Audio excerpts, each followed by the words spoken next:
Hello viewers, இன்னைக்கு நம்ம பார்க்க போறது ஒன் பீஸ் எபிசோட் 726 பார்ட் 2.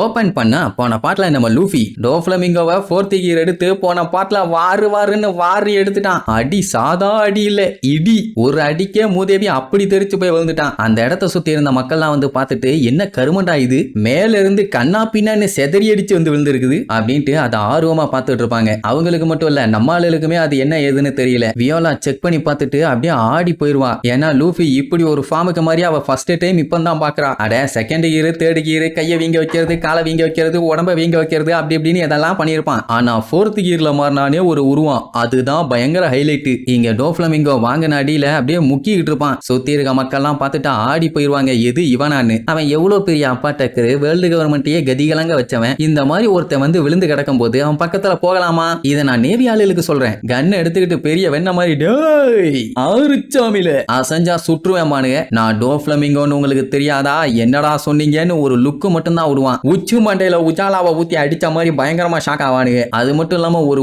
உருமுவான். ஊர் மக்கள்லாம் அடிச்சு புரண்டு ஓடிடுவாங்க. ஆத்தாடி இவங்கிட்ட போய் எவன் அடி வாங்குறதுன்னு நேவி ஆளுங்க ஓட கூட பயந்து போய் அங்கேயே உட்கார்ந்துருவானுங்க. அவனுக்கே ஒண்ணும் புரியல எப்படி இந்த மக்கள்லாம் மேல வந்தாங்கன்னு. அதுக்கப்புறம் தான் மேல எந்திரிச்சு பாக்குறான். அடிச்ச அடியில பையன் டவுன் டவுனுக்கு வந்து சேர்ந்திருக்கான்னு, எவ்வளவு ஃபோர்ஸா அடிச்சிருக்கான்னு அதுக்கப்புறம் தான் அவனுக்கே புரியுது. அந்த டைம் லூஃபி அப்படியே மேல இருந்து பிளைங்ல வருவான். அதுவும் எப்படி ஏர் வாக் பண்ணி பறக்கிறதுக்காக பையன் எலாஸ்டிக் ஃபோர்ஸை யூஸ் பண்ணியிருக்கான். அவன் அப்படி வரத பார்த்த உடனே டோஃப்ளமிங்கோ பீதியாகி ஃபயர் த்ரெட்டை யூஸ் பண்ணி அட்டாக் பண்ணுவான். நார்மலாவே இந்த அட்டாக்ல அவன் சிக்கல. இந்த ஃபார்ம்ல இருக்கும்போது அவ்வளவு அசால்ட்டா சிக்கிடுவானா என்ன?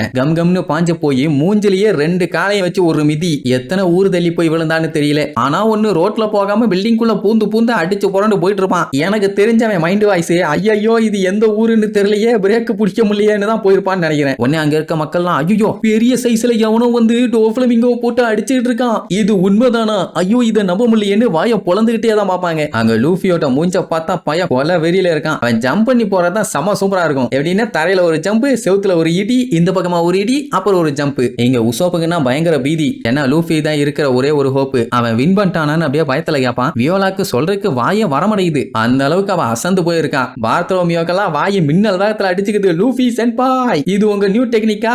மாசா இருக்கு, சும்மா இல்ல மரண மாசா இருக்குது அப்படின்னு அவன் மட்டும் பேசிட்டு இருந்தா பரவாயில்ல. கைரோஸை பிடிச்சு வச்சுக்கிட்டு டே சொம்பவாயா உனக்கு தெரியுமாடா இது எவ்வளவு சூப்பரான டெக்னிக்னு? என்னடா ஜாடிக்குள்ள இருந்து வந்த பூத மாதிரியே முழிச்சிட்டு இருக்க? நம்ம எல்லாம் இந்த மொமெண்ட்டை பாக்குறோம்னா எவ்வளவு பெரிய லக்கியான ஆளுங்க தெரியுமா? ஐயோ என் பாடியை கண்ட்ரோல் பண்ண முடியலையே, தையிட்டு ஆடுதேன்னு புலம்பிட்டு இருப்பானா. செவனிலேயே ஒரு போர்டு வழிய விட்டு நில்றான். நாயா ஒண்ணு தெரிய மாட்டேங்குதுன்னு ரெபேக்கா இன்னுமே அவனை லூசின்னு தான் சொல்லிட்டு இருக்கா. சரி டோஃப்ளமிங்கோட நிலைமை என்னன்னு பார்த்தா பையன் எந்திரிச்சு பயங்கர கடுப்புல பல்ல கடிச்சுக்கிட்டு இருப்பான். எனக்கு தெரிஞ்ச அவன் மிதிச்ச மிதியில பல்லுகள் எல்லாம் தெரிச்சிருக்கணும். டோஃப்ளமிங்கோவை பல்லு இல்லாம பார்த்தா நல்லாவா இருக்கும்? அதனால பல்ல வச்சுக்கிட்டாங்க. அவனுக்கு நல்லா தெரியுது எப்படி அவன் பவரை கண்ட்ரோல் பண்றான்னு. அவன் ஸ்கின்னை ஹார்டா மாத்தி அதுல டென்ஷன் கொடுக்குறான், ஐ மீன் அழுத்தம் கொடுக்குறான், அதுவும் அதிகமா கொடுக்குறான். அது அவனை பயங்கர வேகமா மூவ் பண்ண வைக்குது. அந்த குண்டு குபேர மண்டைய ரப்பரை தவிர வேற எதுவும் இல்ல. மகனே இன்னைக்கு உன்னைய செய்யாம விட மாட்டான்டான்னு டாப் 10 டென்ஷன்ல ஃபர்ஸ்ட் பிளேஸ்ல வந்துகிட்டு இருப்பான். இங்க லூஃபி அப்படியே கேஷலா வருவான். வந்த உடனே இங்க பாருடா லூஃபி, என்கிட்ட வச்சுக்காத, அது உனக்கு தான் பஞ்சாயத்துப்பான். ஆமா இவன் சொன்னா லூஃபி கேட்டுருவான். ரைட்டு மறுபடியும் ஏர்ல சண்டை தான். அவன் ஸ்டிங்க வச்சு காட்டுத்தனமா அட்டாக் பண்ணுவானா. அந்த அட்டாக் எல்லாம் அப்படியே அசால்ட்டா தூசி மாதிரி தட்டி விடுவான். அதுக்கப்புறம் டோஃப்ளமிங்கோ என்னென்னமோ மாடலா அட்டாக் பண்ண ட்ரை பண்ணுவான். ஆனா வேலைக்கே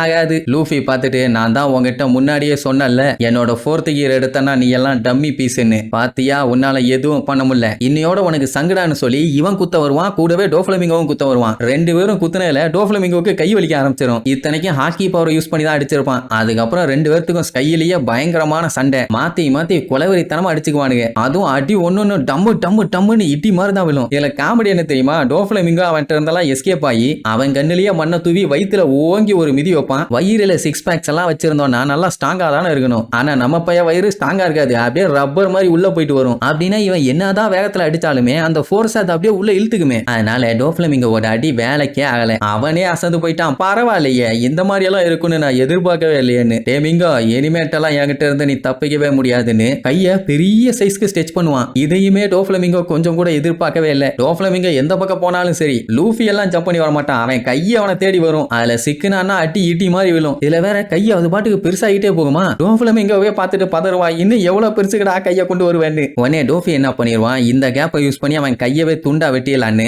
அவனோட அந்த ஃபயர் ஸ்டிங்கை யூஸ் பண்ணி அட்டாக் பண்ணுவானா. நம்ம பையன் அவன் கையை அப்படியே ஒரு யூட்டனை போட்டு வந்து அந்த ஃபயர் ஸ்டிங்கை ஓங்கி ஒரு குத்து அப்படியே சில்லு சில்லா தெரிக்கும். இது வரைக்கும் டோஃப்ளமிங்கோட ஸ்டிங்கை இந்த மாதிரி எல்லாம் யாருமே நொறுக்குனது இல்லை. அப்படி நொறுக்கி தள்ளிட்டு வந்த வேகத்துல கையை வச்சு நங்குன்னு வாயில ஒரு அடி. கையை பாத்தீங்களா எத்தனை டைம் எங்கெங்கெல்லாம் டர்ன் பண்ணியிருக்கான்னு. சொல்ல போனா சரியான அடி. இதுக்கப்புறம் அவன் டாக்டர்கிட்ட போயிட்டு பல்லப்பூரா புனிட்டு செட்டு பல்லு தான் வைக்கணும். அப்படி ஒரு அடியை போட்டுக்கிட்டு இருக்கான். ஆனா ஒண்ணு மட்டும் கன்ஃபார்ம், இதுக்கப்புறம் எல்லாம் டோஃப்ளமிங்கோவால ரொம்ப நேரத்துக்கு தாக்கு பிடிக்கவே முடியாது. ஏன்னா லூஃபி அவன் அட்டாக் எல்லாத்தையுமே அடிச்சு தெரிக்கவும் விடுறான், கவுண்டர் அட்டாக்கும் கொடுக்குறான். டோஃப்ளமிங்கோ லூஃபியவே அடிக்க ட்ரை பண்ணாலும் அதுவும் வேலைக்கு ஆகல. அப்படின்னா இதே மாதிரி ஒரு 10 நிமிஷத்துக்கு நம்ம பையன் வச்சு பொலன்னு காட்டினா போதும், எல்லா பஞ்சாயத்து ஓவர் எல்லாருமே எஸ்கேப் ஆயிடலாம். ஆனா டோஃப்ளமிங்கோ ஒன்னும் சாதாரண ஆள் இல்லையே. அவன் அடுத்து என்னென்னலாம் வில்லத்தனமா பண்ண போறாங்கிறத நெக்ஸ்ட் எபிசோட்ல பார்க்கலாம். டாடா.